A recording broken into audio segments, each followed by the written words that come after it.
আমরা নবগঠিত সরকারের কাছে অনুরোধ জানাবো, আমরা একটি দায়িত্বশীল বিরোধী দল হিসাবে দেশকে সামনের দিকে এগিয়ে নিয়ে যাওয়ার জন্যে ন্যায় এবং সত্যের পথে, সুবিচার কায়েমের পথে, দুর্নীতিমুক্ত সমাজ গঠনের পথে, মানবিক সমাজ গঠনের পথে আমরা আপনাদের পাশে থেকে আপনাদেরকে সর্বাত্মক সহযোগিতা করতে চাই।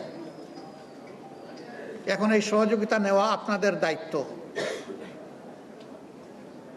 কিন্তু যদি এর বিপরীত কিছু হয়, আল্লাহ রাব্বুল আলামিন যেন আমাদেরকে সামর্থ্য দান করেন, আমরা যেন 18 কোটি মানুষের পক্ষে থাকতে পারি, আমরা যেন আল্লাহর বিধানের পক্ষে থাকতে পারি। এখানে আমরা কোনো আপোষ করতে পারবো না। আমাদের রাজনীতি আমাদের জন্য নয়, আমাদের এই রাজনীতি মানবতার জন্যে। মানুষের ক্ষতি হবে আর চুপ করে আমরা বসে থাকবো, এটা আমাদের জন্য অসম্ভব। আমরা আল্লাহু আকবার, অনেক বেশি লোড হয়ে গেছে, ভাই একটু উঠাই দেন। এ গ্রেড ক্লিংকারের কনফিডেন্স সিমেন্ট, বাংলাদেশের হৃদয় জুড়ে।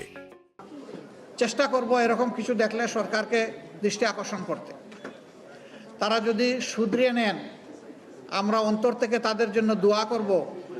আমাদের পরামর্শ গ্রহণ করার জন্য আমরা তাদেরকে ধন্যবাদ জানাবো এবং সেই ভালো কাজে আবার বলছি আমরা তাদের সঙ্গী হব।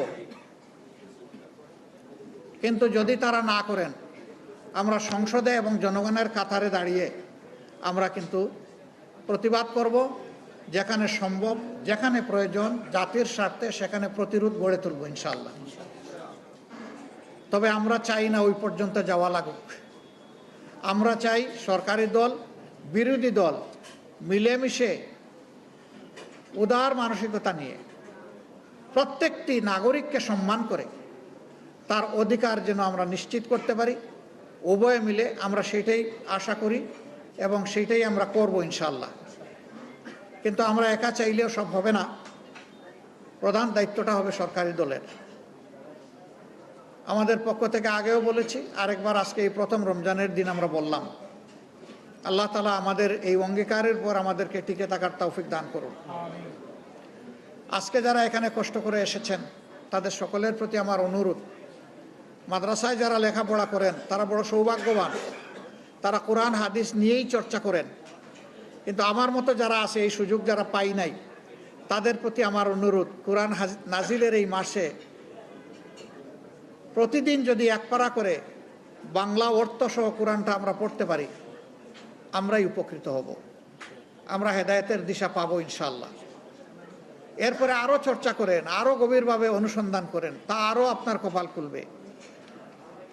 এই কোরআন নাজিলের মাসে কোরআনের সাথে আমরা যেন বন্ধুত্বের সম্পর্ক গড়ে তুলতে পারি, আল্লাহ তাআলা আমাদেরকে এই তৌফিক দান করুন। বাকি জিন্দেগি কোরআনকে বুকে ধারণ করে, কোরআনের শিক্ষাকে গ্রহণ করে আমরা যেন পথ চলতে পারি, আল্লাহ তৌফিক দান করুন। এই কোরআনকে বুকে নিয়ে যেন দুনিয়া থেকে বিদায় নিতে পারি, বরজখে কোরআন যেন আমাদের সঙ্গী হয়। আদালতে আখেরাতে কোরআন, রমজান এবং রসুল করিম সাল্লাল্লাহু আলাইহি সাল্লামের শাফায়েত যেন আমাদের নসিব হয়।